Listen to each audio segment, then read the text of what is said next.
7 trained paramedics stood frozen in the marble foyer of the Whitmore estate, their hands shaking, their protocols failing, watching a 9-month-old baby turn blue in his mother's arms. They had tried everything: chest compressions, oxygen, medications, emergency airway procedures, and nothing worked. The clock was ticking. The baby's pulse was fading. And then, from the shadows of the kitchen doorway, a 62-year-old black woman named Esther Williams stepped forward and did something so unexpected, so medically impossible according to every textbook, that it would shake the foundations of an entire community and expose secrets that had been buried for generations. But to understand how it got to that moment, we need to go back 6 months earlier, to the day Esther first walked through those massive oak doors. The Whitmore mansion sat on 12 acres in the wealthiest neighborhood of Greenwich, Connecticut, like a monument to everything money could buy. 32 rooms, indoor pool, tennis courts, a garage that held 7 cars, each worth more than most people's homes. And inside, living like royalty, were Richard and Amanda Whitmore, a couple who had made their fortune in pharmaceutical manufacturing and never let anyone forget it. Richard Whitmore, 43 years old, was the kind of man who wore his wealth like armor. Tailored suits that cost $5,000, a Rolex that could feed a family for a year. Hair perfectly silver at the temples in that way that made him look distinguished instead of old. He ran Whitmore Pharmaceuticals with an iron fist and a philosophy he often repeated: in this world, you're either at the top of the food chain, or you're food. His wife Amanda, 38, was a former model who had traded the runway for the role of trophy wife with calculated precision. She spent her days at charity galas and spa appointments, maintaining the appearance of perfection, the perfect figure, the perfect smile, the perfect image for the cameras at every high society event. But beneath that glossy exterior was a woman terrified of losing relevance, of becoming invisible, of being replaced by someone younger and shinier. And then there was their son, Marcus, 9 months old, with his father's blue eyes and his mother's delicate features. The golden child, the heir to the Whitmore fortune, the baby they had tried for years to conceive, finally born through the miracle of modern medicine, and probably the best fertility specialists money could buy. Everything about their life looked perfect from the outside. But here's what nobody tells you about perfect: it's exhausting to maintain. And sometimes, the more perfect something looks, the more rot there is underneath. Esther Williams had seen a lot in her 62 years. Born in rural Georgia in 1963, she had grown up in a 3-room house with 7 siblings, where dinner was sometimes just rice and beans, where her mother worked as a domestic worker for white families, coming home bone-tired every night, but always finding energy to make sure her children knew they were loved, that they mattered, that their worth wasn't determined by what they owned or what color their skin was. Esther had followed in her mother's footsteps, not because she lacked ambition, but because life had dealt her certain cards. She'd gotten pregnant at 17, married at 18, widowed at 23 when her husband died in a factory accident. She'd raised her daughter Denise alone, working as a housekeeper, a nanny, a caregiver, whatever it took to put food on the table and get her baby girl through school. Denise had made it, got a scholarship, became a nurse, had 2 beautiful children of her own.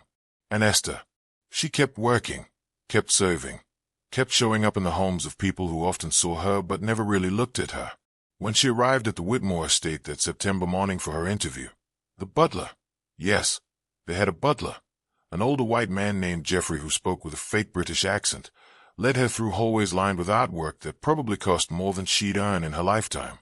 Amanda Whitmore sat in the sunroom like a queen on a throne, holding baby Marcus, her eyes scanning Esther with the kind of assessment usually reserved for purchasing furniture.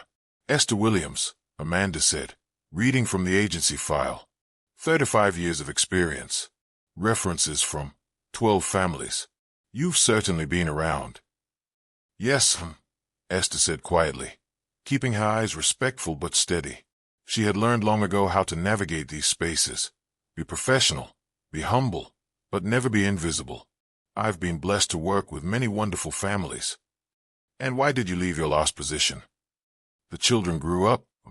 They didn't need a nanny anymore. The oldest just started college. Amanda's eyes narrowed slightly. You're aware this position is live-in. We need someone available around the clock. Marcus is very precious to us. He requires constant attention. I understand.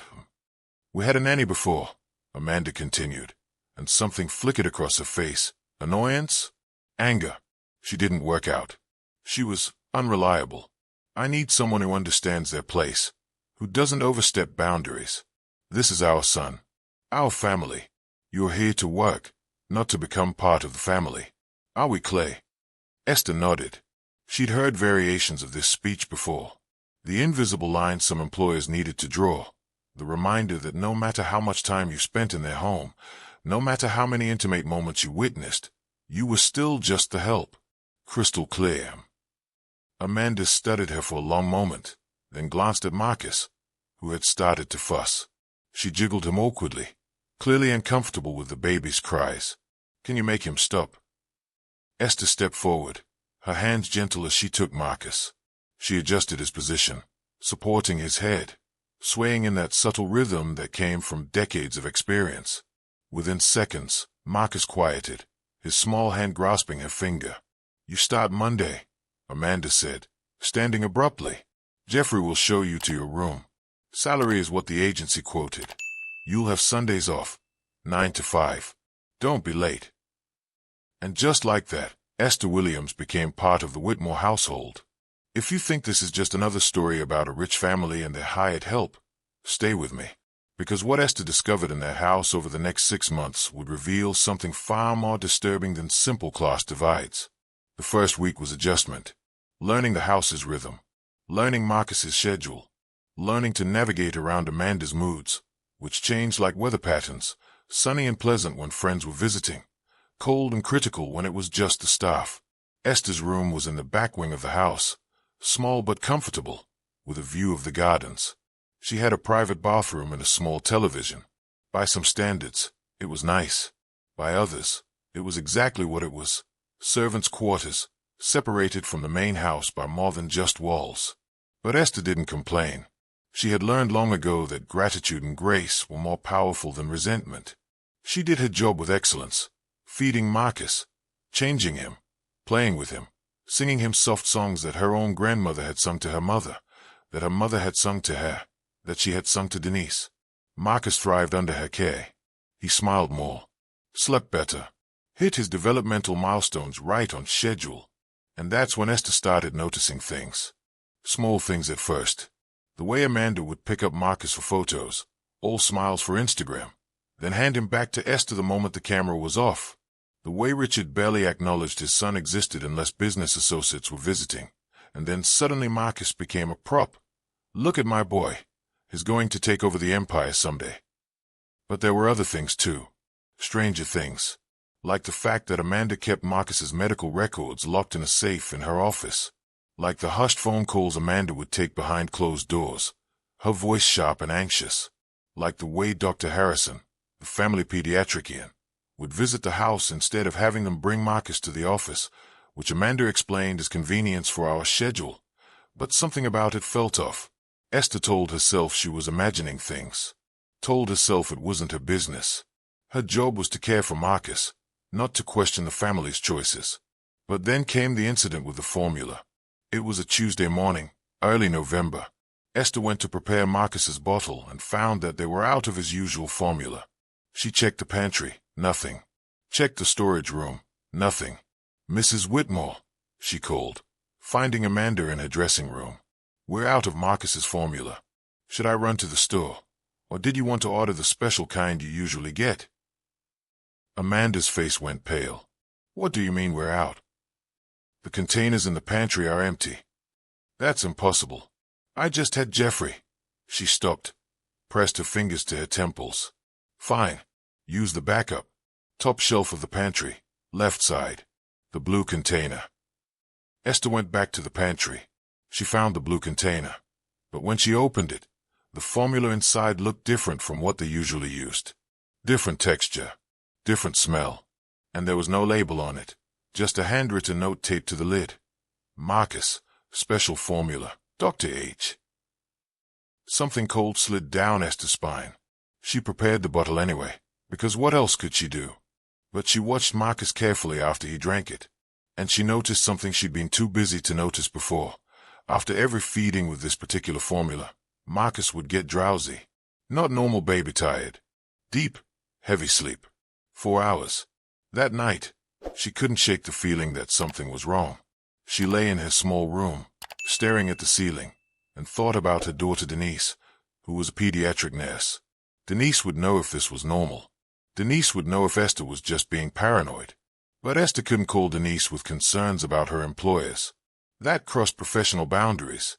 That could cost her this job, and she needed this job. So she did what she always did. She prayed. Asked God for wisdom. Asked for clarity. And then she started paying closer attention. Over the next few weeks, Esther kept a mental log.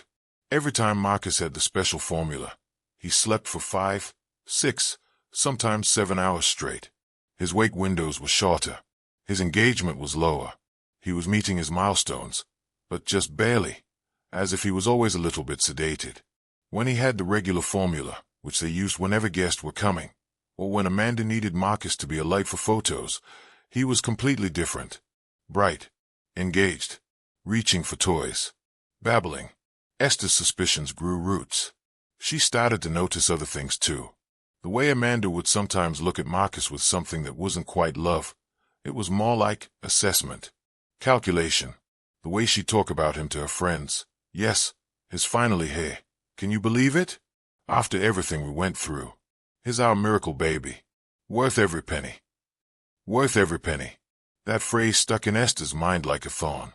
And then, in early December, Esther overheard a conversation that made everything click into place. She was in the laundry room, folding clothes, when she heard voices in the adjacent study. The door was cracked. She recognized Amanda's voice, sharp and anxious, and Dr. Harrison's, calm and clinical.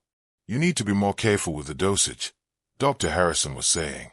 If you keep him too sedated, people will notice. I can't handle him when he's fussy, Amanda snapped. You said this would make things easier. It will. But you're using too much. The compound I developed is meant for occasional use, not daily. And certainly not for a child this young. His MY child. I'll decide what's best for him. Amanda, you're paying me very well to keep this quiet, but I won't be party to harming the boy. There's a difference between making him manageable and putting him at risk. Risk. Amanda laughed, but it was bitter, brittle. You want to talk about risk? Do you know what's at stake here? Richard's mother is already questioning whether Marcus is developing normally. If she suspects anything, if she thinks there's something wrong with him, she'll push for custody. She already thinks I'm an unfit mother.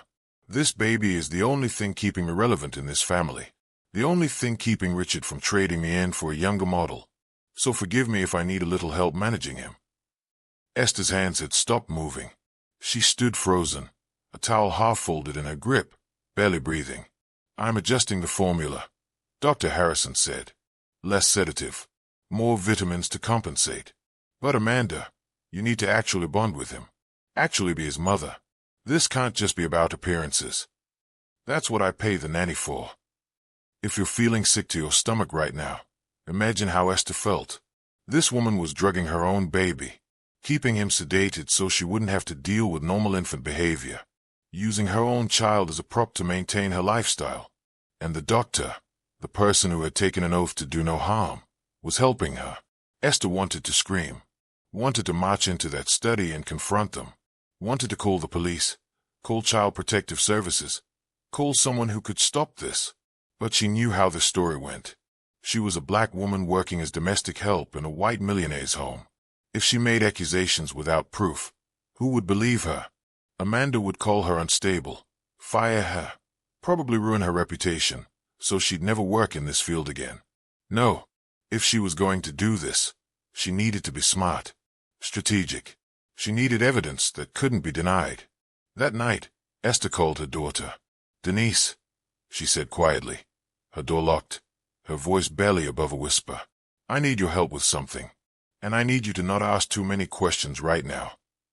Mama, you're scaring me. What's going on? The baby I'm caring for. I think his mother might be giving him sedatives, keeping him drugged. I need to know how to prove it. There was a long silence on the other end. Then, Mama, that's a serious accusation. I know, baby, but I heard her talking about it. with the doctor. And I've been watching this baby for months now. Something isn't right. Denise took a breath. Okay, if you're serious about this, you need samples. Whatever she's giving him, you need to save some of it. And you need documentation, times, dates, his behavior after each dose. Can you do that without getting caught? I can try. Be careful, Mema. People with money like that, they have lawyers. They have power. You could get hurt. I know, but this baby can't protect himself. Somebody has to. And that's when Esther Williams stopped being just a nanny and became an undercover investigator. For the next month, Esther worked with quiet precision. Every time she prepared a bottle with the special formula, she saved a small sample in a clean medicine bottle she'd bought at the pharmacy. She kept them hidden in her room, labeled with dates and times. She started writing everything down in a small notebook: Marcus's behavior, his sleep patterns, the conversations she overheard, the visitors who came to the house. She was careful, so careful. She never let Amanda or Richard see her suspicions. She played the role of the perfect nanny, obedient, efficient, invisible. But inside, she was building a case. She also started giving Marcus less of the drug formula whenever she could get away with it, diluting it with the regular kind when Amanda wasn't watching, letting him be more alert, more engaged, more himself. And Marcus bloomed under this subtle rebellion. He started reaching for toys more, smiling more. His personality emerged, curious, sweet, determined. Esther would sit with him during his wake windows, talking to him, singing to him, letting him explore the world in ways that Amanda's sedation schedule had prevented. "You're a strong boy," she would whisper to him as he grabbed her finger with surprising strength. "Don't you let anybody dim your light." But Esther knew she was racing against time. The more alert Marcus became, the more Amanda would increase the dosage to compensate. And at some point, that could become dangerous. She needed to make a move. Soon, the opportunity came on a cold January evening. Richard's mother, Eleanor Whitmore, was coming for dinner. Eleanor was a formidable woman in her 70s, old money with old values, and she had never particularly liked Amanda. She thought Amanda was vapid and materialistic, which was rich coming from a woman who literally had a different fur coat for every day of the week. But whatever. Eleanor had been making noises about wanting to see more of Marcus, about being concerned with his development. Amanda was terrified. "Make sure he's perfect tonight," Amanda hissed at Esther that afternoon, gripping her arm hard enough to bruise. "Give him the regular formula. I need him alert and engaging. Eleanor can't think there's anything wrong with him." So that night, Marcus was bright and active, reaching for his grandmother, gurgling happily. Eleanor's face softened in a way Esther had never seen before. "He's lovely," Eleanor said, holding Marcus carefully. "I was worried, the way you described his development. But he seems perfectly normal." "Of course he is," Amanda said, her smile tight. "I don't know where you got the idea that there was a problem." "From you, Day. Every time I call, you say he's sleeping. Every time I try to visit, you say he's not feeling well. It's almost as if you don't want me to see my grandson." The tension in the room could be cut with a knife. That's when Esther made her decision. "Excuse me, Mrs. Whitmore," she said quietly, addressing Eleanor instead of Amanda. "May I speak with you privately for a moment? It's about Marcus." Amanda's face went white. "Esther, that's not—" "It's fine, Amanda," Eleanor said, her eyes sharp and interested. "I'd like to hear what the nanny has to say. She spends more time with my grandson than anyone else, doesn't she?" Eleanor followed Esther to the kitchen. Amanda tried to follow too, but Eleanor held up a hand. "Alone, please." Once they were in the kitchen, Eleanor turned to Esther with surprising gentleness. "What is it, Day?"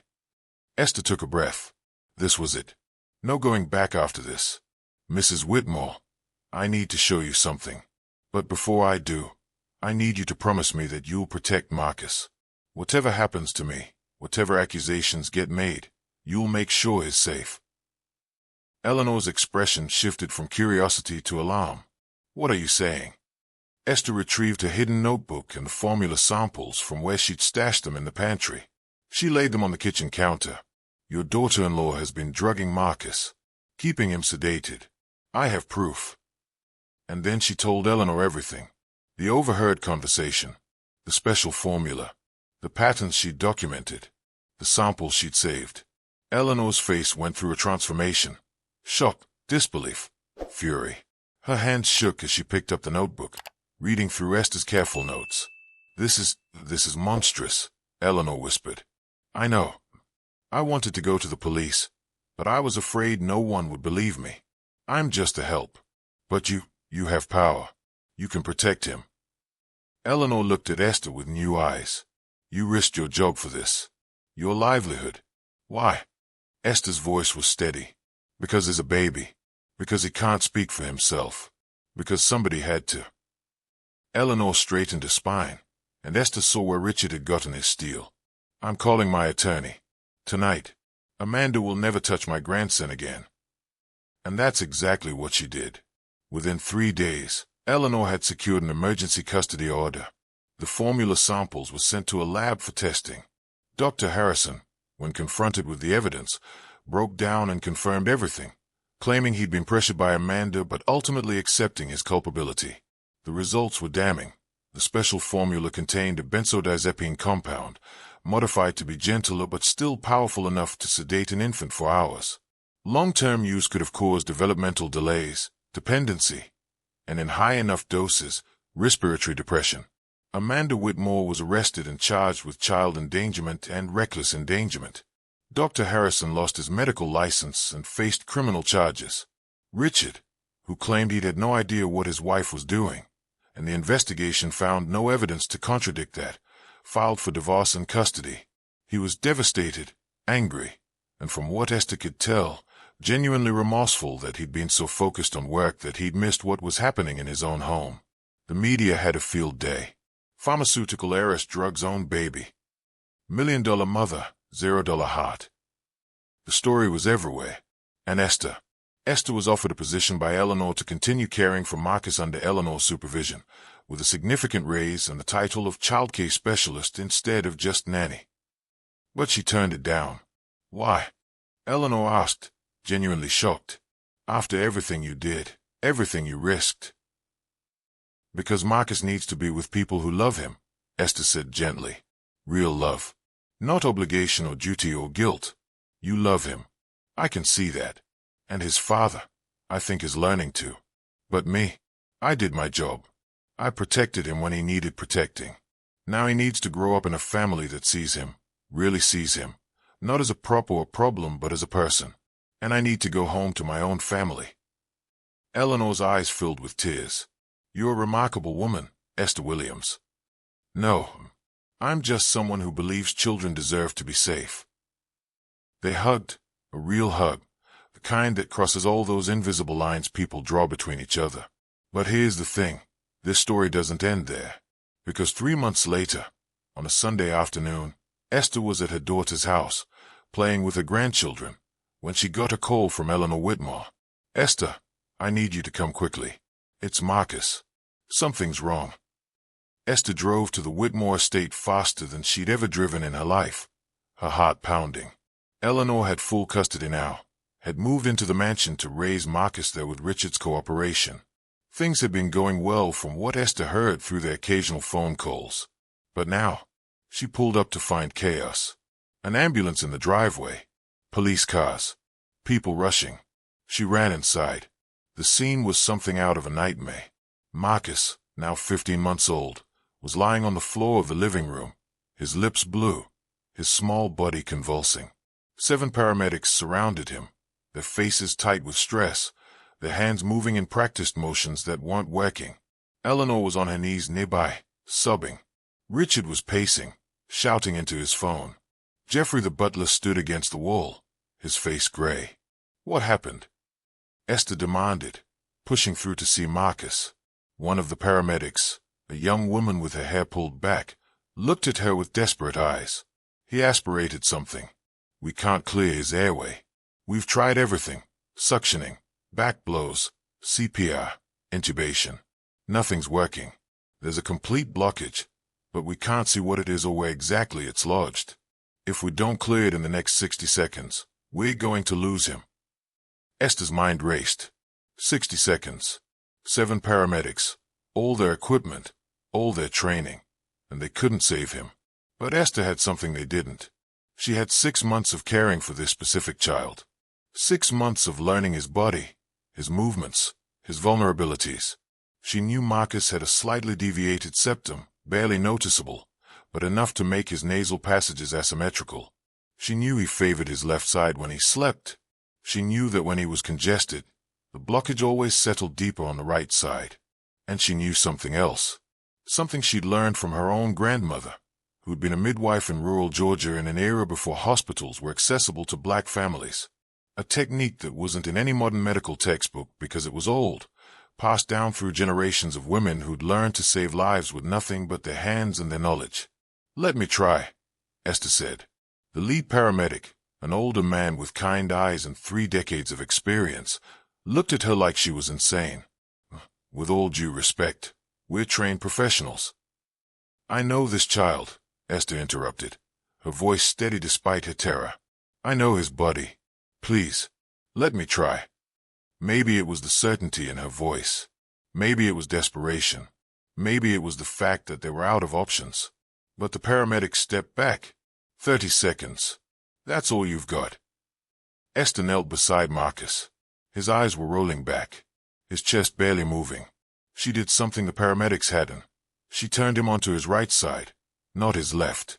Then she placed her fingers on specific pressure points along his neck and jaw, points her grandmother had taught her, points that connected to nerve pathways that could sometimes trigger a reflexive swallow or cough. She pressed, held, released. Pressed again, in a specific rhythm. Nothing. 20 seconds left. She adjusted his position slightly, elevating his right shoulder just a few degrees more. Then she pressed her fingers along his throat in a motion that was part massage, part manipulation, following the path she knew his asymmetrical airways would create. And then, with one final press against a point just below his right ear, Marcus coughed. It was a weak, strangled sound, but it was a cough. His body convulsed. His mouth opened, and he coughed again, harder this time. A small object flew from his mouth, a piece of a toy, a rubber component that must have broken off, small enough to lodge deep in his windpipe but too irregular for the paramedic's tools to grasp. And then Marcus gasped. A real breath. His color started to return, pink spreading across his cheeks like sunrise. The room erupted. The paramedics jumped back into action, now able to successfully intubate and stabilize him. The lead paramedic looked at Esther with something like awe. "What did you just do?" he asked. Esther was shaking, tears streaming down her face. "Something my grandmother taught me. Something she learned from her mother. Something we had to know because we didn't always have access to doctors or hospitals. We had to save each other." Eleanor grabbed Esther, holding her so tight Esther could barely breathe. "You saved him. Again. You saved my grandson's life." Richard approached, his face wet with tears. I don't know how to thank you. I don't know how to repay." "You don't repay this," Esther said quietly. "You just love him. You see him. You be the father he deserves." Marcus was transported to the hospital for observation, but he was going to be fine. Full recovery expected. The doctors there called what happened unprecedented. 7 paramedics unable to save a child, but one grandmother figure with hands trained by generational knowledge succeeding where modern medicine had failed. The story made the news again, but differently this time.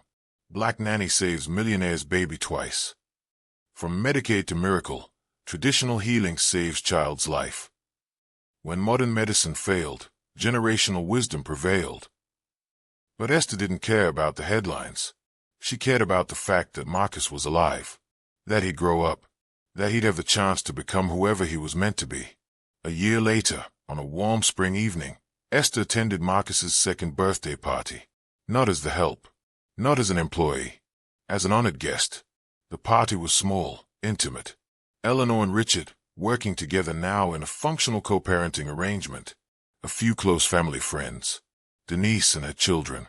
And Marcus, running around the garden with the boundless energy of a healthy toddler. Eleanor gave a toast. "To Marcus," she said, raising her glass. "And to the woman who gave him back to us." Twice. Everyone applauded. Esther felt her face grow warm. But later, when the party was winding down, Richard pulled her aside. "I've been wanting to talk to you," he said. "About Amanda. About everything that happened." Esther waited. "I was so blind," Richard continued. "So focused on work, on building the business, on maintaining our image. I didn't see what was happening in my own home. I didn't see that my wife was sick, that she needed help, that she was hurting our son. I didn't see any of it. But you did. I was just doing my job." "No." Richard shook his head. "You were doing what I should have been doing. Being present. Paying attention.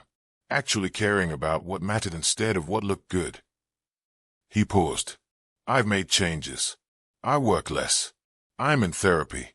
I'm learning how to actually be a father instead of just signing checks and showing up for photos. It's hard. I'm not good at it yet. But I'm trying. That's all Marcus needs," Esther said gently. "Someone trying." "There's something else," Richard said. "I've established a foundation. In your name. The Esther Williams Child Advocacy Foundation. It trains caregivers, nannies, domestic workers, anyone who works in private homes, to recognize signs of abuse and neglect. It provides legal protection for whistleblowers. It funds investigations when children are at risk. I can't undo what happened, but I can make sure other children have someone watching out for them the way you watched out for Marcus." Esther's eyes filled with tears. That's beautiful. Thank you." "No," Richard said. "Thank you. For seeing him. For seeing all of us, really. For showing me that the measure of a person isn't what they own or how much money they make. It's what they do when no one's watching. It's whether they have the courage to stand up when it's easier to stay silent." As the sun set over the gardens, Esther watched Marcus play, watched him laugh, watched him live. And she thought about all the invisible people in the world, the domestic workers, the caregivers, the ones society looks past, who hold up other people's lives with their labor, their love, their wisdom. She thought about her grandmother, who died long before Esther was old enough to truly appreciate her. About her mother, who'd cleaned strangers' homes to feed her children. About all the black women who'd been told they were nothing but managed to be everything to the children in their care. And she thought about Marcus, who would grow up knowing that his life had been saved not once but twice by a woman the world had tried to tell him was less than. A woman who was paid to be invisible but refused to be silent when it mattered most. You know, there's a lot we could talk about here. About race and class and the dynamics that exist between people who have power and people who don't. About how we value some kinds of knowledge over others. How we trust doctors and paramedics but dismiss the wisdom that's been passed down through generations of grandmothers and great-grandmothers. About how we see some people as human beings and others as just background. How we build these hierarchies in our minds that tell us some lives matter more than others, some voices deserve to be heard while others should stay quiet. But here's what I really want you to take away from this story. Nobody is invisible. Nobody is just anything. The woman who cleans your house, the man who delivers your food, the person who watches your children, they are not just doing a job. They are living full, complex, important lives.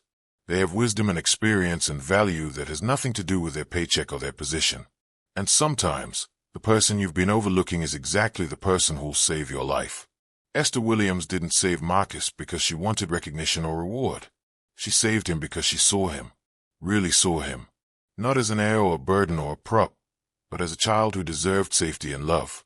That kind of seeing, that kind of truly paying attention to other human beings, is becoming rare. We're all so busy, so distracted, so caught up in our own lives and our own images and our own problems. We forget to look, really look, at the people around us, at what they might be going through, at what they might need, at what they might know.